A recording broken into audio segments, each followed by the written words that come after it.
The church bells rang softly as Maya walked through the heavy wooden doors of St. Catherine's.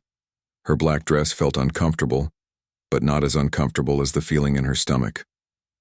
Today was the day she would say goodbye to the most important person in her life, her grandmother. Rosa Maya was 28 years old, the youngest grandchild in a family that seemed to have forgotten what family meant. She found a seat in the back row, watching as relatives she barely recognized anymore walked past her grandmother's casket. Some were crying, others were whispering among themselves. Maya wondered how many of them had actually visited Grandma Rosa in the past year. She knew the answer. She had been there every week for 5 years. The funeral service felt like it lasted forever. People stood up and shared memories that sounded nice but felt empty. Maya's uncle, Tony, talked about how Rosa had always been such a strong woman. Her cousin Lisa mentioned Rosa's amazing cooking. But none of them talked about the real Rosa, the woman who stayed up late teaching. Maya how to knit, who shared stories about growing up poor but happy, who never missed sending a birthday card even when her own health was failing. After the burial, everyone gathered back at the church for the reading of the will. Maya had never been to a will reading before. She thought it would be more dramatic, like in the movies. Instead, it was just a tired-looking lawyer in a cheap suit, reading from papers in a flat, boring voice. "To my son, Tony, I leave my house on Maple Street," the lawyer said. Uncle Tony smiled and nodded to his wife. "To my granddaughter, Lisa, I leave my jewelry collection." Cousin Lisa actually clapped her hands together like she had won something. The lawyer continued reading. Savings accounts were split among the older grandchildren. Photo albums went to various aunts and uncles. Even Rosa's old car went to someone. Maya sat there waiting to hear her name. She didn't want anything valuable. She just wanted some small sign that all those afternoons meant something. Maybe the sewing machine they had used together. Maybe the recipe book they had filled with family dishes. Maybe even just Rosa's favorite coffee mug, but her name never came up. The lawyer folded his papers and said, "That concludes the reading of Mrs. Rosa Gutierrez's last will and testament." Maya felt like someone had punched her in the stomach. Around her, family members were shaking hands and making plans to collect their inheritances. She just sat there staring at the floor. Uncle Tony came over and patted her shoulder awkwardly. "Don't feel bad, sweetie," he said. Mom was getting pretty forgetful near the end. She probably just, forgot to update things. Aunt Carmen nodded sadly. "The doctor said she was having memory problems." "She probably didn't mean to leave you out." Maya wanted to scream. Rosa hadn't been forgetful. Just last month, she had remembered Maya's co-worker's name and asked how her sick dog was doing. She remembered every detail of stories from 60 years ago. She remembered which grocery store had the best prices and which bus routes had changed. Rosa's mind had been sharp until the very end. As people started to leave, Maya overheard some conversations that made her feel even worse. "I can't believe she left Tony the whole house," someone whispered. "That place must be worth at least $300,000. Another person said, "Did you see Lisa's face when she got the jewelry? Those rings are probably worth a fortune." Maya realized that half these people were already calculating money in their heads. They were treating Rosa's death like a business transaction. She walked to her car alone, feeling more hurt and confused than she had ever felt in her life. For 5 years, she had visited Rosa every single week. They had baked together, watched old movies together, and shared secrets that Maya had never told anyone else. Rosa had been more like a mother to her than a grandmother. How could Rosa have forgotten her completely? That night, Maya lay in bed staring at the ceiling. She kept thinking about all the time she had spent with Rosa. All the conversations, all the hugs, all the times Rosa had told her she was special. Had it all been fake? Had Rosa been pretending to care? The worst part was that Maya couldn't even ask anyone about it. The family had already decided that Rosa had been forgetful, and that explained everything. Case closed, but something deep in Maya's heart told her that wasn't true. She had known Rosa better than anyone. She had seen her grandmother every week, not just at holidays or when they needed something. Rosa had been completely aware and sharp. There had to be more to this story. Maya decided she wouldn't just accept what everyone else was saying. She knew her grandmother better than that. Tomorrow she would start looking for answers. She owed Rosa that much. As she finally fell asleep, Maya could almost hear Rosa's voice saying what she always said at the end of their visits.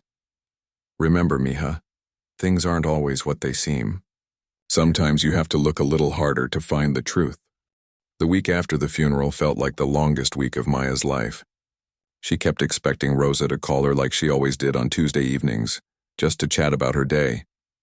Instead, Maya's phone stayed quiet. On Friday, Uncle Tony called. "Hey Maya," he said, trying to sound casual. "We're cleaning out Mom's house this weekend. Want to come help? There's a lot of stuff to go through." Maya's heart jumped. She wanted to say yes immediately. Being in Rosa's house might help her feel close to her grandmother again. But something in Tony's voice made her suspicious. Why was he being so friendly all of a sudden? When Maya arrived at the house on Saturday morning, she understood. The place was full of family members she hadn't seen in years, all going through Rosa's belongings like they were shopping at a garage sale. "Oh, I remember this vase," said Aunt Carmen, wrapping up a beautiful blue piece that Rosa had always kept on her kitchen table. "Mom always said I could have it." Maya didn't remember Rosa ever saying that. In fact, she remembered Rosa telling her that the vase had been a wedding gift and was very special to her. Cousin Lisa was in Rosa's bedroom, trying on rings and necklaces in front of the mirror.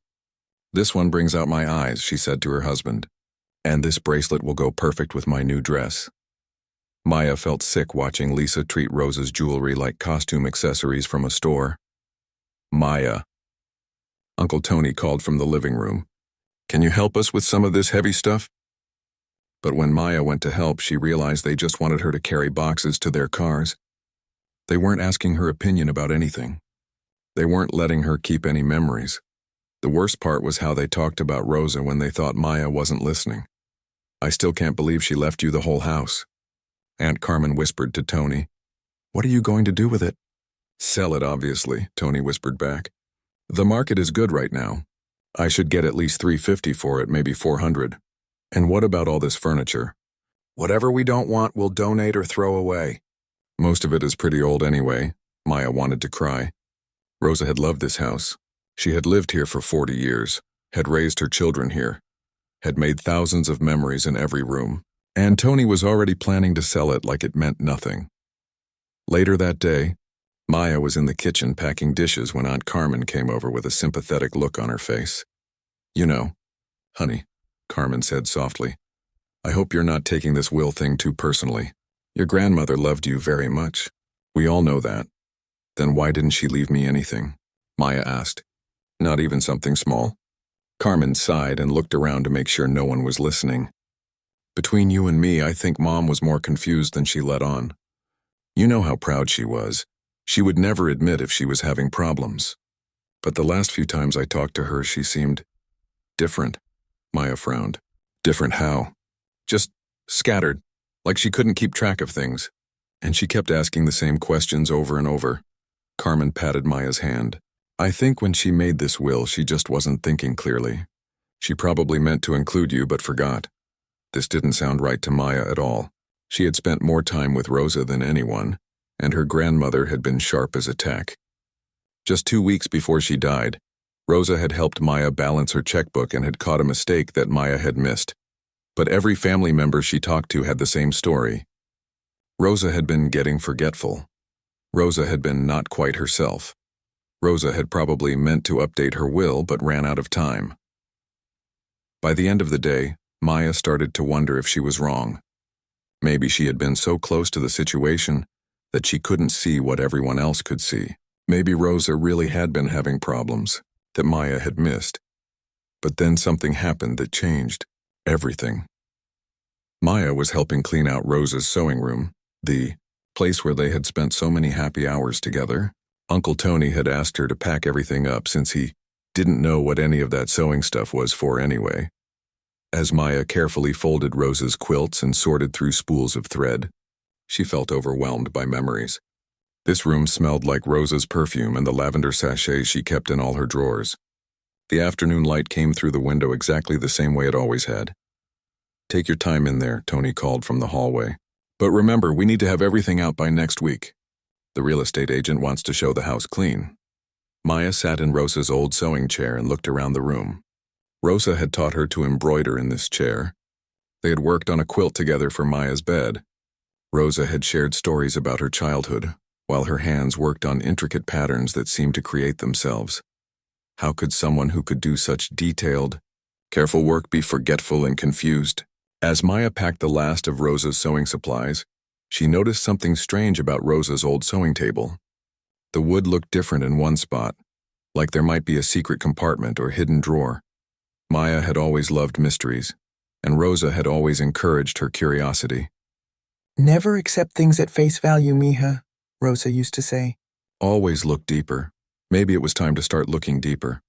That night, Maya went home with more questions than answers. Everyone kept telling her that Rosa had forgotten her, but something in Maya's heart said that wasn't true. She decided to trust her instincts. Tomorrow she would go back to that sewing room and take a closer look at that table. If Rosa had left her any message, any explanation, any sign that she had been remembered after all, Maya was going to find it.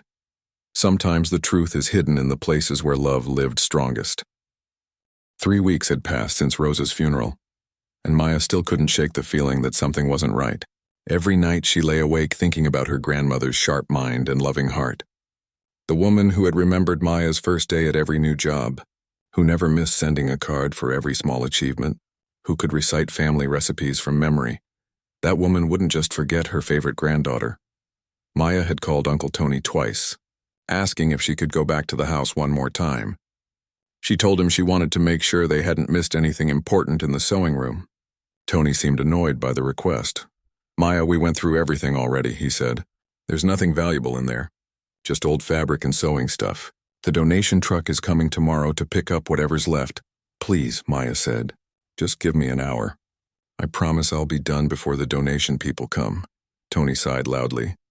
"Fine, but make it quick. The real estate agent is showing the house to buyers next week." That Saturday morning, Maya drove to Rosa's house with a heavy heart. The for sale sign was already up in the front yard. Someone had mowed the lawn and trimmed the bushes, making the house look neat and ready for strangers to call it home. Maya used the key Tony had given her and stepped inside. The house felt completely different now. All of Rosa's personal things were gone. The walls looked bare without Rosa's family photos. The living room felt cold without Rosa's colorful throw pillows and the small tchotchkes she had collected over the years. Maya walked straight to the sewing room, the last place in the house that still felt like Rosa. When she opened the door, her heart nearly broke. The room was almost empty. Rosa's sewing machine was still there, along with the old wooden table it sat on, but everything else was packed in boxes or already gone. The cheerful yellow curtains Rosa had made herself were folded in a corner. The comfortable chair where Maya had spent so many afternoons was pushed against the wall. Maya sat on the floor next to Rosa's sewing table and let herself cry for the first time since the funeral. She cried for all the conversations they would never have. She cried for all the recipes Rosa would never teach her. She cried because the house would soon belong to strangers who would never know how much love had lived in these rooms. After a few minutes, Maya wiped her eyes and decided to honor Rosa's memory by taking care of her sewing machine properly. Rosa had always been so careful with her things, especially this old Singer sewing machine that had been a wedding gift from Maya's grandfather. As Maya started to disconnect the machine from the table, she noticed something odd. The machine seemed to be attached to the table in an unusual way. Most sewing machines just sat on top of tables, but this one seemed to be built into the wood itself. Maya looked more carefully and realized that the table wasn't just a table. It was a custom cabinet designed specifically for the sewing machine. And there, along the side of the cabinet, was a small wooden panel that looked different from the rest. Maya's heart started beating faster. She pressed on the panel gently and it moved slightly. It was loose. "Rosa, what were you up to?" Maya whispered to herself. Maya worked carefully, trying not to damage the wood. The panel was stuck tight like it hadn't been opened in a long time. She found a butter knife in Rosa's kitchen and used it to gently pry at the edges. After several minutes of careful work, the panel finally came free.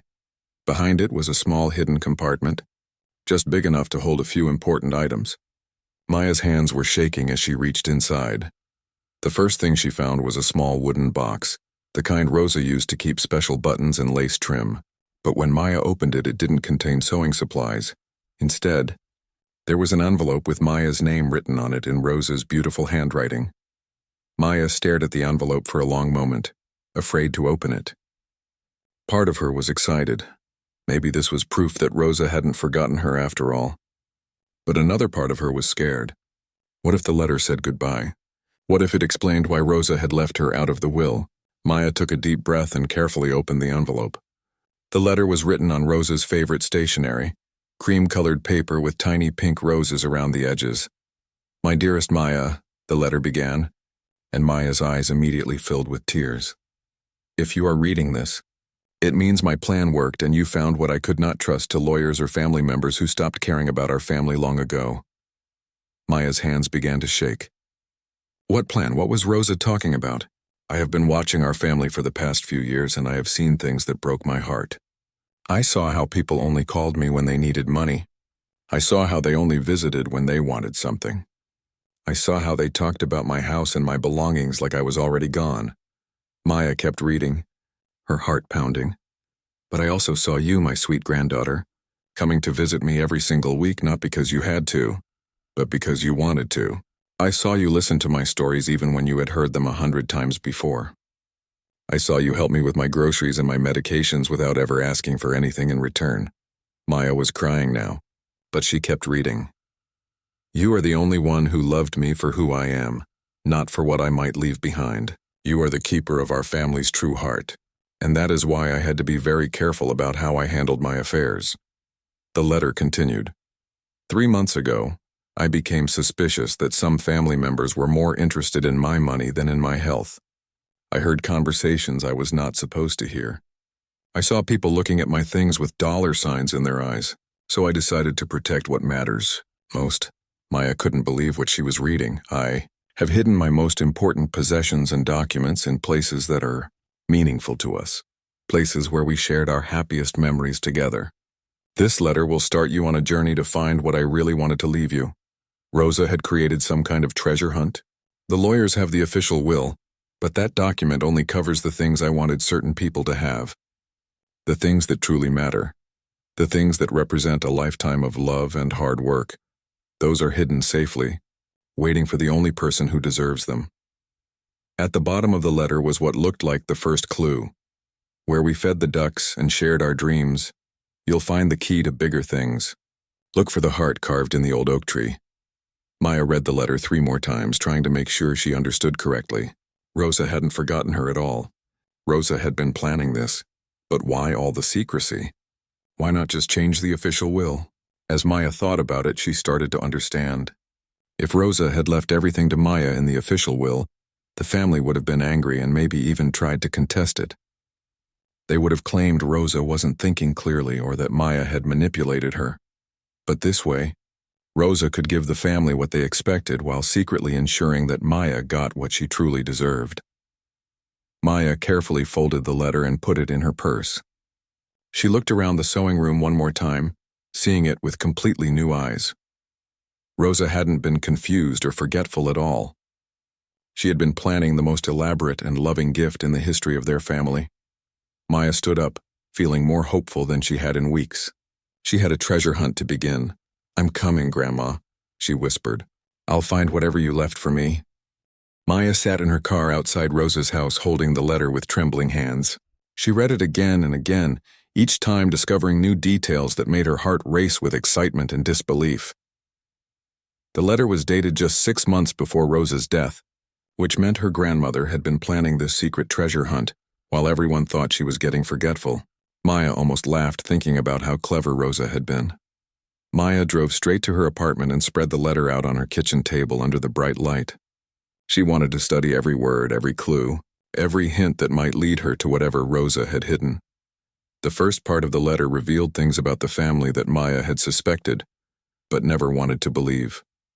"My darling Maya, I need you to understand why I had to do things this way. For the past year, I have been watching and listening more carefully than anyone realized. I heard your Uncle Tony on the phone with a real estate agent, asking about property values in my neighborhood. This was 6 months before I even got sick." Maya's stomach dropped. Tony had been planning to sell Rosa's house even while she was still alive.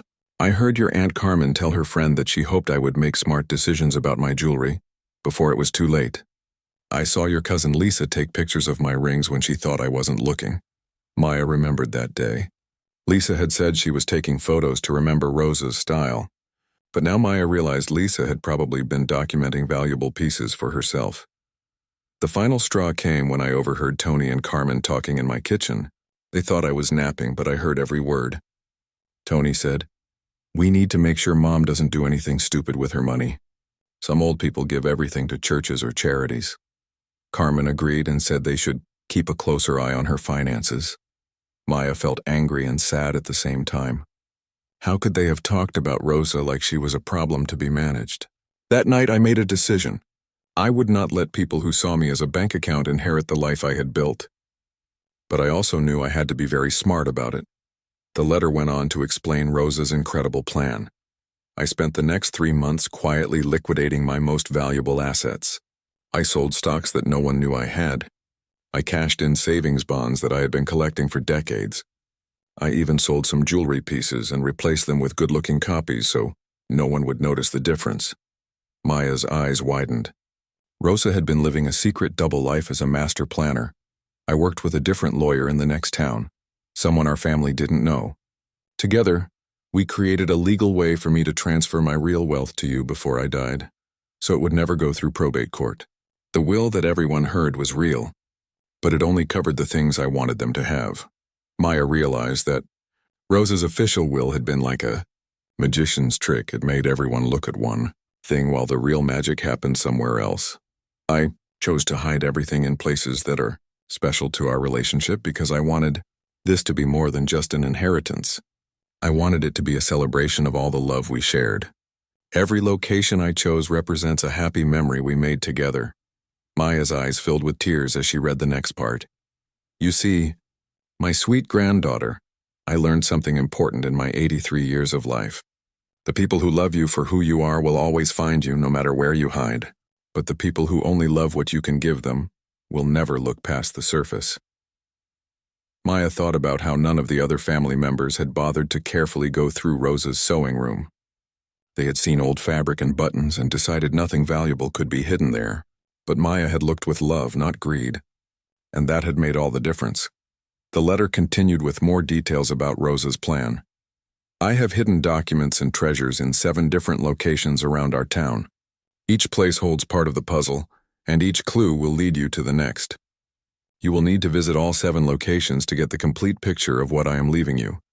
7 locations. Maya felt overwhelmed and excited at the same time. But Maya, I need you to promise me something. Please don't tell the rest of the family about this treasure hunt until you have found everything. Some of them might try to follow you or demand that you share what you find. I want you to have time to complete this journey on your own, the way I planned it. Maya nodded as if Rosa could see her. She would definitely keep this secret until she understood everything Rosa had planned. Also, remember that this hunt is not just about money or valuable things. Pay attention to what you learn about our family, about yourself, and about the difference between people who take and people who give. These lessons are more valuable than anything else I could leave you. At the bottom of the letter, Rosa had written the first clue again, along with some additional instructions. Start your journey where we fed the ducks every Sunday after church. Look for the heart I carved in our favorite oak tree when you were 12 years old. You told me that day that you wished we could stay in that moment forever, and I promised you that our love would last forever too. That promise is buried beneath our tree. Maya remembered that day perfectly.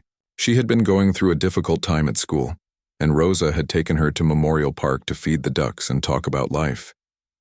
They had sat under a big oak tree, and Rosa had used her house key to carve a small heart into the bark.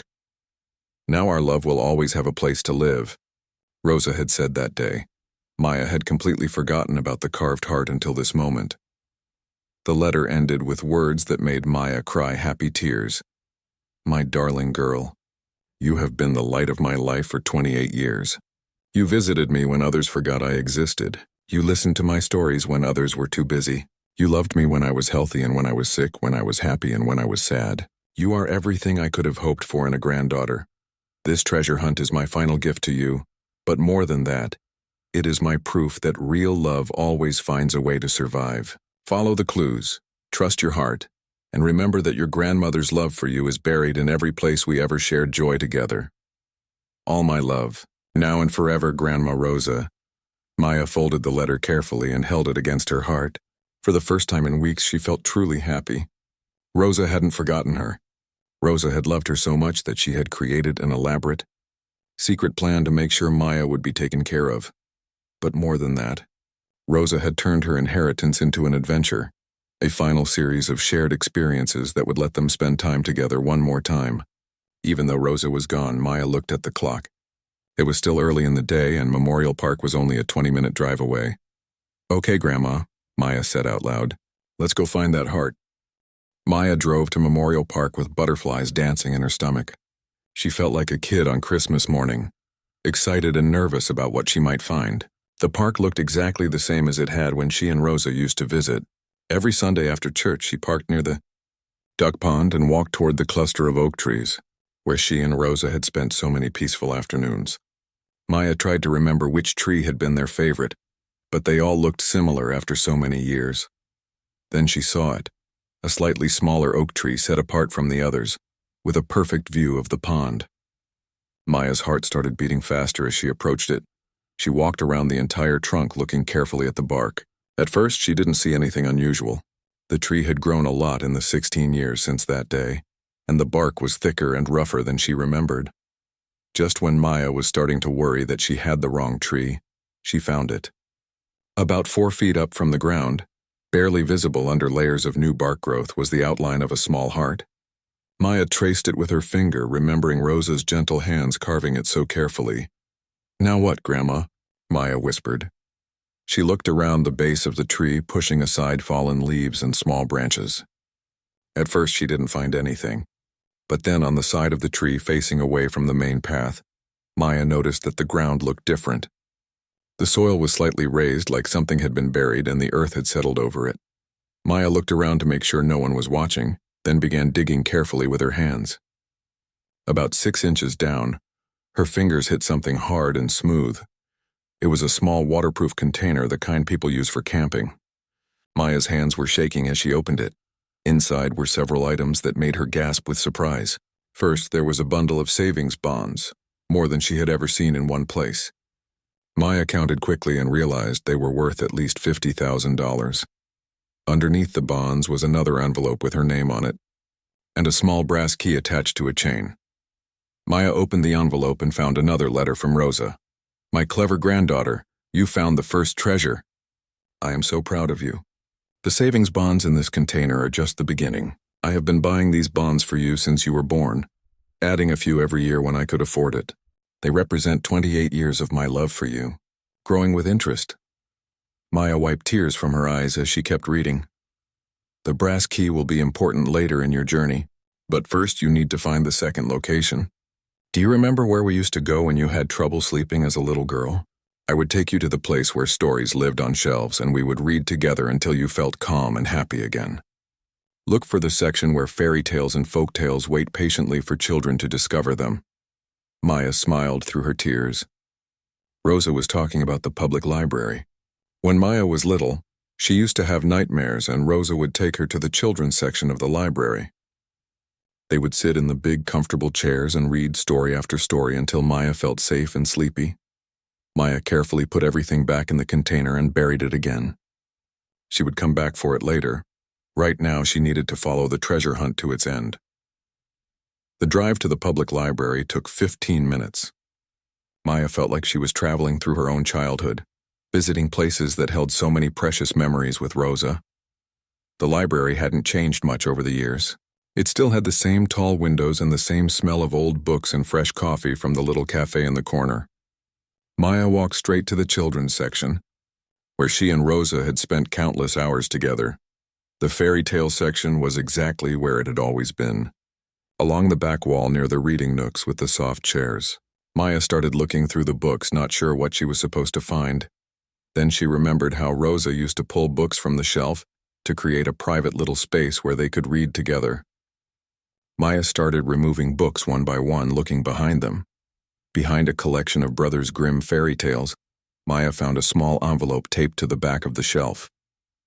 Her name was written on it in Rosa's handwriting. Maya looked around quickly to make sure no one was watching, then carefully removed the envelope and replaced the books. Inside was another short letter and what looked like a business card. "My sweet Maya, The letter began, "I hope you remember all the stories we read together in this magical place. Stories taught us that the most important treasures are often hidden, and that brave hearts always find what they're looking for." The business card was for First National Bank, and it had a safety deposit box number written on it in Rosa's handwriting. "The brass key you found at our oak tree open safety. Deposit box 247 at First National Bank. But you cannot access it alone. You need to bring proper identification in this business card, which proves you are authorized to enter the box." Maya's heart was pounding. A safety deposit box could contain almost anything. Inside the box you will find the most important documents related to your inheritance, along with some special surprises I have been saving for you. But Maya, before you go to the bank, I want you to find 2 more locations. The complete story of what I am leaving you can only be understood when you have all the pieces. The letter continued with the next clue. "Find the place where I taught you that hard work and creativity could create beautiful things. Where we spent Tuesday afternoons making gifts for people we loved. Where the smell of fresh bread always made us hungry for more than just food. Hungry for home, for family, for belonging." Maya knew immediately where Rosa was talking about. The community center on Oak Street had a craft room and a small kitchen where they offered classes for senior citizens. Rosa had taken Maya there every Tuesday for 3 summers, teaching her to make pottery, paint watercolors, and bake bread from scratch. But the community center would be tricky. It was always full of people, and Maya wasn't sure how she would search for hidden clues without attracting attention. The letter seemed to anticipate her concern. "Don't worry about other people seeing you search. I have arranged things so that you will know exactly where to look when you arrive. Ask Mrs. Peterson at the front desk about the package I left for my granddaughter. She has been waiting to give it to you."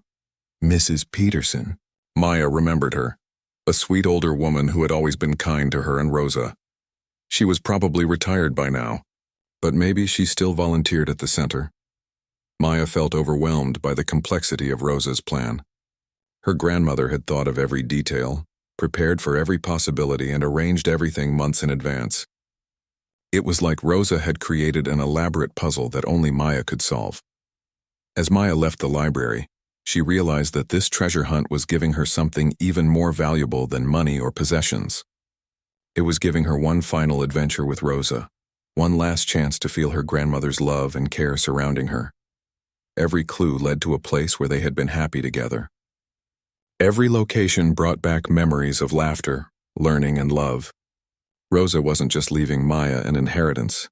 She was giving her a tour of their relationship, a celebration of all the joy they had shared. Maya drove toward the community center with tears of gratitude in her eyes. She was beginning to understand that the real treasure wasn't whatever was hidden in that safety deposit box. The real treasure was this feeling of being loved so completely that someone would create magic just for you. Maya's visit to the community center had been emotional and wonderful. Mrs. Peterson was indeed still there, and she had cried happy tears when Maya explained who she was. The package Rosa had left contained more bonds, some beautiful handmade jewelry, and another clue that led Maya to 2 more locations around town. By the end of the week, Maya had visited all 7 locations from Rosa's treasure hunt. She had found treasures hidden in the community garden where they used to volunteer, in the church where Rosa had taught Sunday school, and even in the old bookstore where Rosa had bought Maya her first chapter book. Now Maya stood outside First National Bank, holding the brass key and business card, feeling nervous and excited. She had collected clues and small treasures from each location, but Rosa's letters had made it clear that the safety deposit box contained the most important part of her inheritance. The bank looked intimidating with its tall marble, columns, and serious-looking security guards. Maya had never been inside a bank vault before, and she wasn't sure what to expect. At the front desk, Maya explained that she needed to access a safety deposit box. The teller, a middle-aged woman with kind eyes, asked for her identification and the authorization card. "Oh, you're Maya," the teller said with a smile. "Mrs. Rosa told us you would be coming. She was such a sweet lady. I'm so sorry for your loss." Maya was amazed. Rosa had even talked to the bank employees about her plan. The teller led Maya through a heavy door into the bank's vault area. The safety deposit boxes lined the walls like tiny metal apartments, each one protecting someone's most precious possessions. Box 247 was in the middle section, just at Maya's eye level. The teller used the bank's master key while Maya used Rosa's brass key, and together they opened the long metal drawer. Maya's eyes widened when she saw what was inside. The safety deposit box was packed full of documents, envelopes, and small wrapped packages. Maya had expected maybe a few papers and some jewelry, but this looked like Rosa had been storing treasures here for years. The teller led Maya to a private room where she could examine the contents without being disturbed. Maya sat at a small table and began carefully removing items from the box. The first thing she found was a thick manila envelope labeled stock certificates. Maya opened it with shaking hands and nearly fell off her chair. Inside were stock certificates for companies she had never heard Rosa mention: Apple, Microsoft, Amazon, Google. The dates on the certificates went back 20 years or more. Maya had no idea Rosa had been investing in the stock market. But as she looked at the numbers on the certificates, she realized these investments had grown tremendously over the decades. Even with her limited knowledge of stocks, Maya could tell these certificates were worth hundreds of thousands of dollars. The next envelope contained savings account statements from 3 different banks. Rosa had been quietly accumulating money in accounts that no one in the family knew about. The total amount made Maya dizzy, over $200,000 spread across the 3 accounts, but the biggest surprise was a folder labeled Property Deeds. Maya opened it and found documents showing that Rosa owned 4 pieces of land around the county. One was a small farm that Rosa had apparently bought 15 years ago. Another was a vacant lot in the downtown area that was now worth a fortune because of new development in the area. Maya couldn't believe what she was seeing. Rosa had been living like a person with a modest income, but she had actually been building a small fortune through careful investments in property purchases.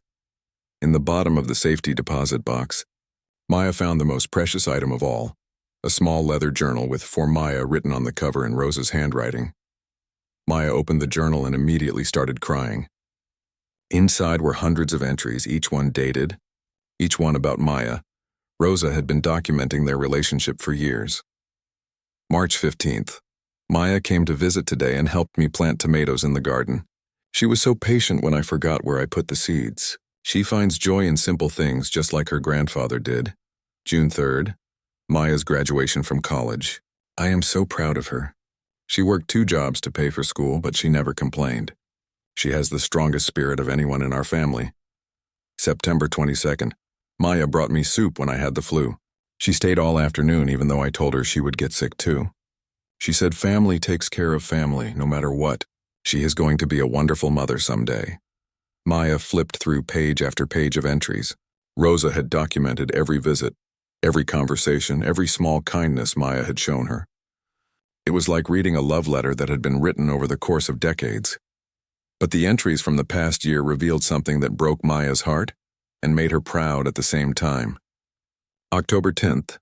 Tony called to ask if I needed help with my financial planning. He suggested I might want to simplify my affairs. I know what he really means. Maya is the only one who visits me because she loves me, not because she wants something. December 3rd. Carmen brought Lisa to visit today. Lisa spent the whole time looking at my jewelry and asking questions about family heirlooms. She took pictures of my rings when she thought I wasn't looking. Thank God Maya wasn't here to see this. January 18th. I have made my decision. Maya will inherit everything that matters. She is the only one who has loved me unconditionally. The others can have the house and the obvious things. They never look deeper anyway. The final entry in the journal was dated just 2 weeks before. Rosa died February 28th. Maya helped me organize my medications today. She was so gentle and patient. Even though I know she was worried about her job interview tomorrow, she never makes me feel like a burden. She never acts like spending time with me is a chore. I hope she understands someday how much her love has meant to me. I have finished hiding everything she needs to build a good life. I have tested my memory by visiting each location one last time. Everything is secure. Maya will find it all because she pays attention with her heart, not just her eyes. If something happens to me before I can tell her in person, I hope she knows that she's been the greatest joy of my old age. Every week she came to see me was a gift. Every story she listened to was a kindness. Every hug she gave me was a treasure. Maya closed the journal and held it against her chest. sobbing with gratitude and love. Rosa had not only left her financially secure, she had left her with proof that their relationship had been as special as Maya had always believed it was. Maya spent another hour going through the remaining contents of the safety deposit box. There were more stock certificates, savings bonds that wouldn't mature for several years, and even some gold coins that Rosa had apparently been collecting. When Maya finally added everything up, she realized that Rosa had left her an inheritance worth close to $800,000. Maya would never have to worry about money again. She could pay off her student loans, buy a house, maybe even start her own business. But as Maya carefully packed everything back into the safety deposit box, she knew that the money wasn't the most important thing Rosa had left her. The most important thing was the knowledge that she had been loved completely and unconditionally by someone who had seen the very best in her. Rosa had spent years quietly building a fortune, and she had chosen to leave it all to Maya, not because Maya was perfect, but because Maya had loved her with a genuine heart. As Maya left the bank, she felt overwhelmed by the responsibility of Rosa's gift. This wasn't just an inheritance, it was a testament to the power of real love and genuine care. Maya had some difficult conversations ahead of her with the family, but for now, she just wanted to sit quietly and think about the amazing woman who had raised her to understand the difference between what matters and what doesn't. Rosa had taught her that lesson one final time, in the most beautiful way possible. 2 weeks after discovering the safety deposit box, Maya knew she couldn't keep Rosa's secret much longer. She had been meeting with lawyers and financial advisors, trying to understand exactly what she had inherited and how to manage it responsibly. The lawyers confirmed that everything was legal and properly documented. Rosa had been incredibly thorough in transferring ownership of all assets to Maya before her death, which meant the inheritance never went through probate court and wasn't part of the official will reading. Maya had been avoiding family gatherings, making excuses about being busy with work. But when Aunt Carmen called to invite her to Sunday dinner, Maya decided it was time to face the truth. "We miss you, honey," Carmen said on the phone. "And Tony has some good news about selling your grandmother's house. We thought you'd want to hear about it." Maya's stomach tightened. She wondered what Tony would think when he found out that Rosa had been far wealthier than anyone knew, and that none of that wealth was going to him. Sunday dinner was at Tony and his wife Maria's house. When Maya arrived, she found the usual crowd: Tony, Maria, Aunt Carmen, cousin Lisa, and her husband Jake, and a few other relatives she only saw at holidays and funerals. Everyone seemed to be in a good mood. Tony was grilling hamburgers in the backyard and Maria was setting up a folding table with all the side dishes. "Maya," Lisa called out when she saw her. "I'm so glad you came, look." Lisa held up her hand to show off one of Rosa's rings. "Doesn't it look perfect on me? I think Grandma Rosa would be so happy to see me wearing it." Maya tried to smile, but it was hard to watch Lisa showing off Rosa's jewelry like a fashion accessory. During dinner, the conversation turned to Rosa's house and belongings. "The realtor thinks we can get $420,000 for the house," Tony announced proudly. "Maybe even more if we fix up the kitchen a little bit." "That's wonderful," Carmen said. "What are you planning to do with the money?" "Well, after we pay the taxes and realtor fees, I'm thinking about investing in a rental property," Tony said. "Maria and I have always wanted to get into real estate." Maya listened to them talk about Rosa's house like it was just a business transaction. Nobody mentioned the 40 years of memories Rosa had made in that house, or how sad it was that strangers would soon be living in the rooms where Rosa had raised her family. "What about you, Maya?" Maria asked. "How are you doing financially? I know your grandmother always worried about you making ends meet on your teacher's salary." Maya realized this was the moment she had been dreading and preparing for. "Actually," Maya said carefully, "I have something important to tell all of you about Grandma Rosa." The conversation around the table stopped. Everyone looked at Maya with curious expressions. "I found something in Rosa's house that changes everything we thought we knew about her will." Tony frowned. "What do you mean?" "We heard the will reading. Everything was pretty straightforward." Maya took a deep breath. "Rosa left me a letter explaining that the official will only covered part of her belongings. She had hidden her most valuable assets and left them to me through a different legal process." The silence around the table was deafening. Lisa was the first to speak. "What kind of assets?" Stock investments, savings accounts, property deeds, and other valuables worth about $800,000. Maria dropped her fork. Tony's face turned red. Carmen gasped and put her hand over her heart. "That's impossible," Tony said loudly. "Mom didn't have that kind of money. We would have known." She kept it secret because she wanted to see who really cared about her versus who only cared about her money, Maya explained. "This is ridiculous," Lisa said angrily. If Grandma Rosa had been hiding money, she would have told someone. She was getting confused and forgetful at the end. Maya had been dreading this moment, but now that it was here, she felt calmer than she expected. She reached into her purse and pulled out Rosa's journal. Rosa wasn't confused at all, Maya said quietly. She was paying very close attention to everything that was happening in our family. Maya opened the journal and began reading some of the entries out loud. September 15th. Tony called today asking if I had thought about updating my will. He suggested I might want to be fair to everyone who had invested time in taking care of me. I haven't seen Tony in 3 months except when he needed to borrow money for his car repair. Tony's face went pale. Maya continued. October 3rd, Carmen visited and spent the entire time looking through my jewelry box. She said she was helping me organize, but I caught her taking pictures of the expensive pieces. When I asked her about it, she said she wanted to remember my style. Later, I heard her on the phone telling someone about valuable antique jewelry that would probably go to waste. If I didn't plan properly, Carmen started crying. Maya, that's not... I was just... But Maya kept reading. November 12th, Lisa brought her husband to visit today. They measured my dining room and asked detailed questions about when the house was built. Jake wrote down the square footage and asked about the property boundaries. When I asked why they were so interested, Lisa said they were just curious about family history. Jake looked embarrassed and stared at his plate. December 20th, I overheard Tony and Carmen talking in my kitchen. They thought I was napping, but I heard every word. Tony said, "We need to make sure Mom doesn't do anything stupid with her money. Some old people give everything to churches or charities." Carmen said they should keep a closer eye on her finances. The table was completely silent now. Everyone was staring at their food, unable to make eye contact with Maya or each other. Maya's voice was steady as she read the final entry she had chosen to share. February 20th. Maya came to help me with my taxes today. She spent 3 hours organizing my paperwork and never asked a single question about my accounts or assets. When she found a mistake that saved me $50, she was so happy for me. She celebrates my small victories like they are her own. She is the only one who loves me without counting the cost. Maya closed the journal and looked around the table. Rosa documented every conversation, every visit, every time someone showed more interest in her possessions than in her well-being. She wasn't confused. She was heartbroken. Tony finally found his voice.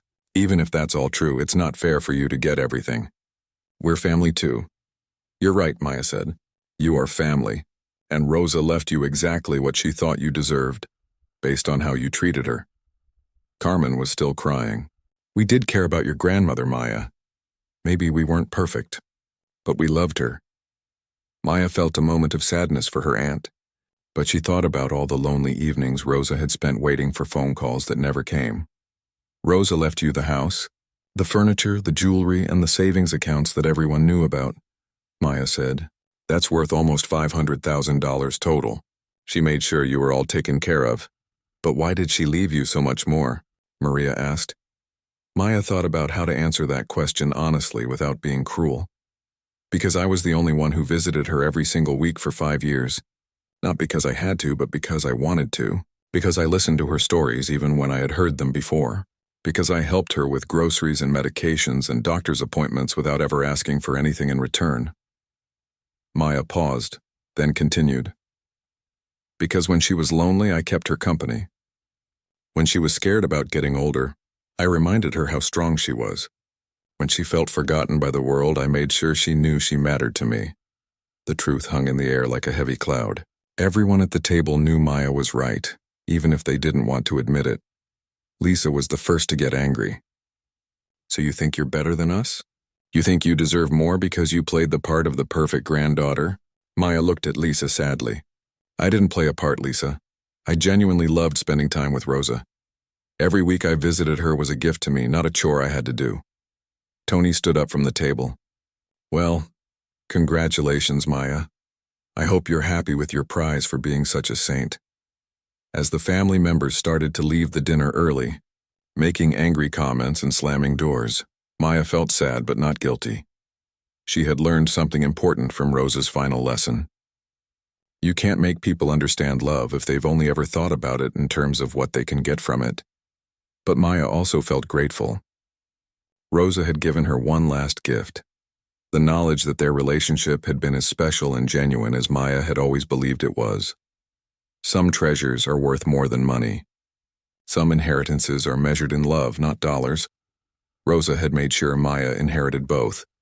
6 months after the difficult family dinner, Maya sat in her new apartment surrounded by boxes that were finally unpacked. She had used part of Rosa's inheritance to buy a cozy 2-bedroom place with big windows and a small garden where she could grow the tomatoes Rosa had taught her to love. The second bedroom had become Maya's craft room, filled with Rosa's sewing machine, fabric, and all the quilting supplies that Uncle Tony had been planning to donate. Maya had asked if she could keep them, and Tony had agreed without much enthusiasm. Their relationship was still strained, but at least they were speaking again. Maya had spent the past few months learning to quilt, following patterns that Rosa had left behind and creating new designs of her own. Working with her hands in the same way Rosa had done brought Maya a sense of peace and connection that she treasured, but the most important project Maya had completed was establishing the Rosa Gutierrez Memorial Scholarship at the local community college. The scholarship would help first-generation college students pay for their education, honoring Rosa's journey from a poor childhood in rural Mexico to becoming a woman who quietly built a small fortune through hard work and smart decisions. Maya had worked with the college administration to create a scholarship that would help 5 students each year. The recipients would be chosen not just for their grades, but for their dedication to family and community, the same values that Rosa had lived by. The scholarship announcement had been published in the local newspaper, and Maya had been amazed by the response. Dozens of students had applied, sharing stories of working multiple jobs to support their families while pursuing their education. Reading their applications reminded Maya of Rosa's own struggles and determination. Maya had also kept Rosa's journal, and she read it often when she missed her grandmother's voice. The entries had taught her so much about the woman Rosa had been.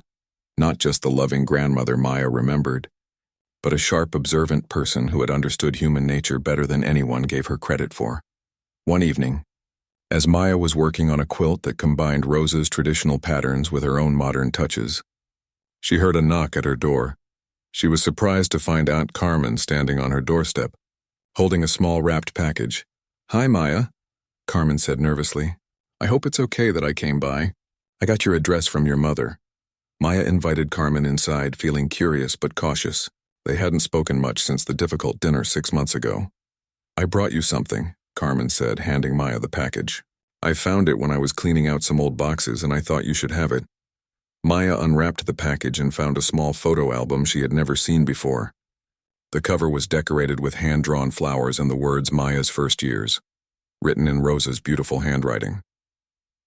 Inside were dozens of photos of Maya as a baby and young child, always with Rosa.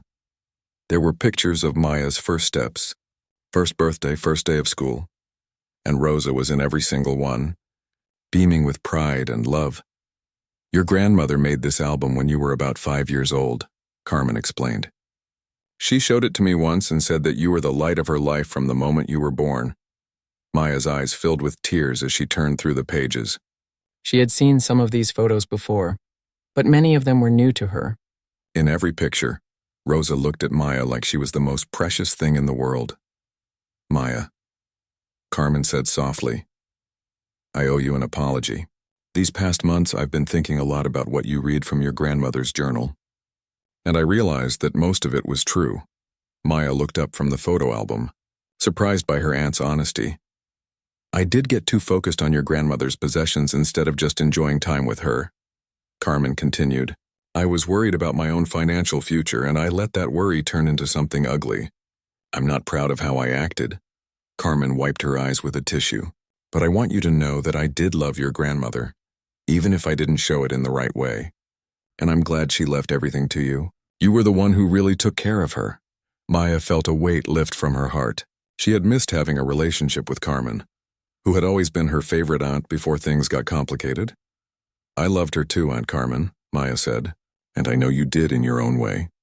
Rosa's journal showed me that people express love differently, and sometimes we get confused about what's important." They sat together looking through the photo album, sharing memories of Rosa and slowly rebuilding their connection. Before Carmen left, she hugged Maya tightly.